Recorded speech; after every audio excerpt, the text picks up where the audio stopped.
लालची लकड़हारे की कहानी। सोहनपुर गांव में रामलाल नाम का एक लकड़हारा रहता था।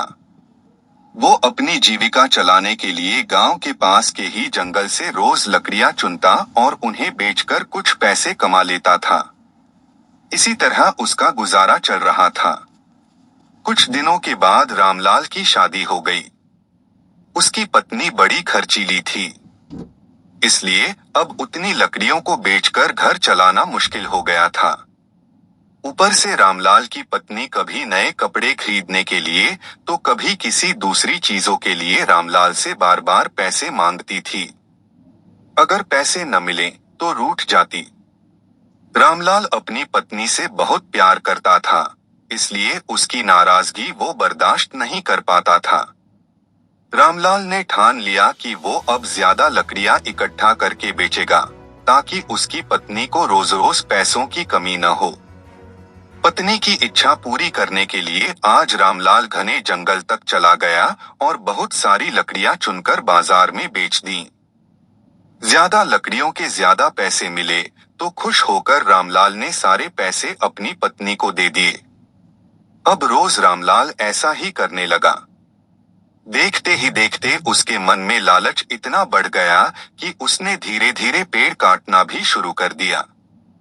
पेड़ काटने से और ज्यादा लकड़ियां हो जाती थीं और उसे अधिक दाम मिलने लगे। लकड़हारा हर हफ्ते एक पेड़ काटता और लकड़ियां बेचकर मिलने वाले पैसों से अपनी पत्नी के शौक पूरे करता। अब पैसे ज्यादा आ रहे थे तो घर भी अच्छे से चल रहा था। धीरे धीरे रामलाल ने पैसों को जुए में लगाना शुरू कर दिया। जुआ खेलने की लत ऐसी लगी कि रामलाल एक मोटी रकम इसमें हार गया। अब इस रकम को चुकाने के लिए रामलाल ने एक दो मोटे मोटे पेड़ काटने का फैसला लिया। जैसे ही रामलाल ने जंगल में जाकर अपनी कुल्हाड़ी को एक बड़े से पेड़ पर चलाने की कोशिश की तो उस पर पेड़ की टहनी ने हमला कर दिया। रामलाल चौंक गया। फिर उसे पेड़ की एक टहनी ने लपेट लिया। रामलाल कुछ समझ नहीं पाया कि यह सब क्या हो रहा है। तभी पेड़ से आवाज आई, मूर्ख, तू अपने लालच के चक्कर में मुझे काट रहा है। तू सारे पैसे जुए में लुटा देता है और फिर पैसे लौटाने के लिए पेड़ काटने आ जाता है।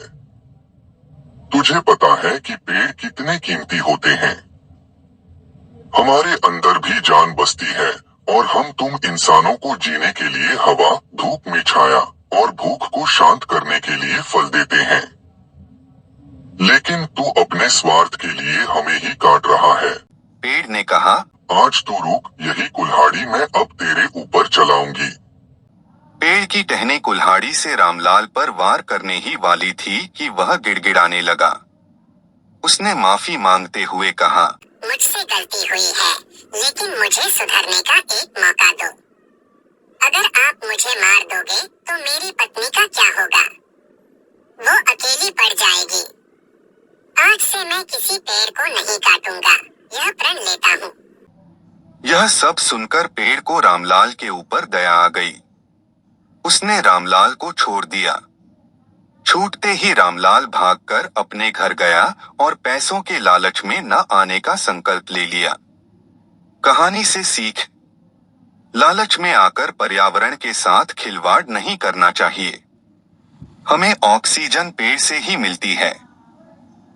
इन्हें काटकर हम खुद अपने जीवन में संकट को ला रहे हैं।